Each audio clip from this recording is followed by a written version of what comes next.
My name is Niyi Osundare.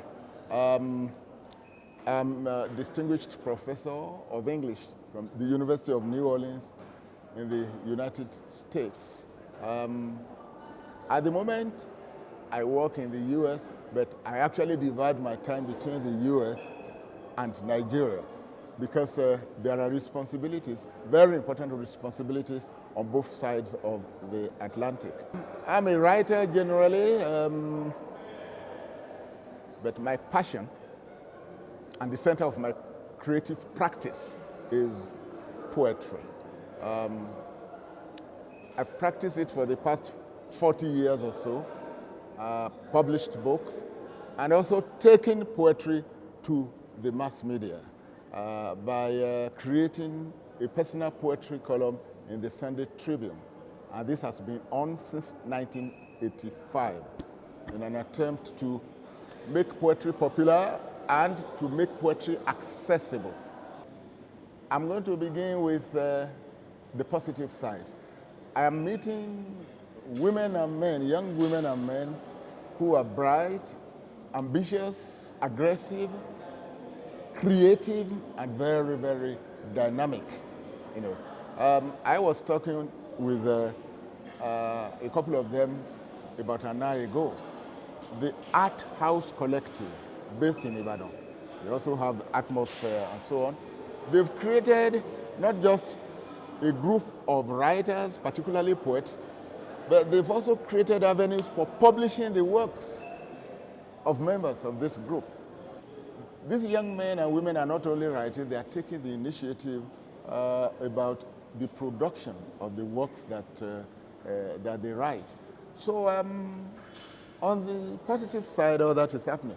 On the negative side, the downturn in the educational system in Nigeria is affecting our writers.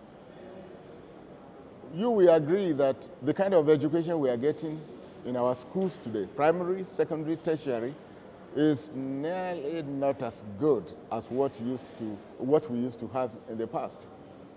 Teaching has deteriorated. There is too much ignorance. There are so many things our graduates should know that they do not know. If you are not well educated, if you are not well grounded in the language you use, you can never be a good writer.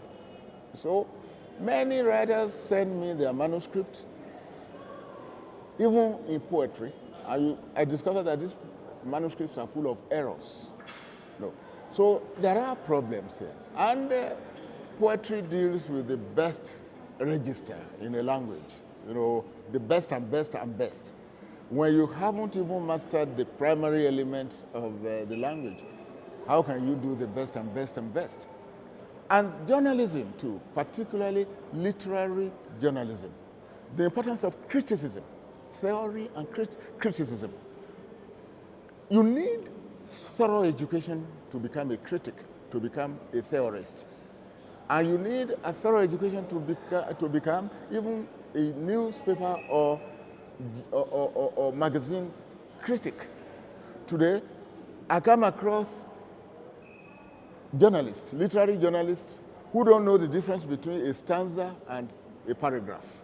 They will say the next paragraph in the poem. Such things they should have known when they were in the first year in the university, or in fact when they were in the high school. So ignorance is our greatest problem, and this is standing in the way of creativity.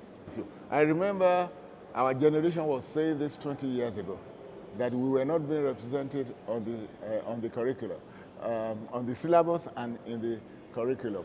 It takes work some time to garner enough integrity and enough confidence for them to be passed on to the school curriculum. For a long time, our curricula were dominated by the Shoyinkas, the Okigbos, the JP Clarks, the Achebes, and so on and so forth. Ours is the second generation, I think. We have not been fully integrated, even old as we are. But I know with younger writers it's even worse. The works by Dami, Ajayi, Savio, Guadamoshi, Suede, and so many others, I also read. And when I have the opportunity, I teach them. I teach the works of Lola Shoneyin. I teach the works of Molara Wood, Adichie, and so on and so forth. So it depends upon who is doing the teaching. It's important to have these younger people on the curriculum. It makes the curriculum richer, really, yeah. Because that way we are able to trace the development of Nigerian literature from a certain age up to the present moment. I'm so happy that this kind of event is happening in our country at this time.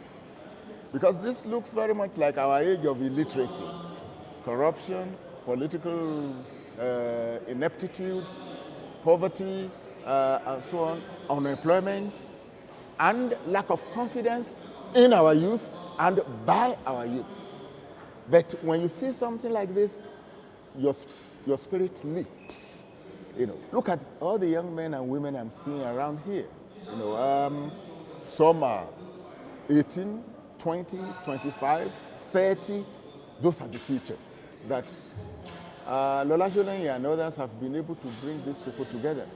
That is within the country. Now look at within the continent. From South Africa, from Zimbabwe, from Kenya, people from the UK, Egypt. I can't remember any gathering of people of the letters that I've seen in Nigeria that has been so rich. This is a very rich and very inspiring gathering, and I hope we're going to do everything to keep it going, and we're going to do everything to keep improving on it. It is good that this should be happening in Abeokuta. This is in Ogun State. This is the state of Wole Soyinka, of the Kutis, whether it's Fela or Ransom or Beck or whatever. Of how many are you going to mention? And all the more reason why this light must be allowed to keep shining. Whoever becomes governor of this state or whoever gets control of the reins of power in the future, this tradition must be preserved.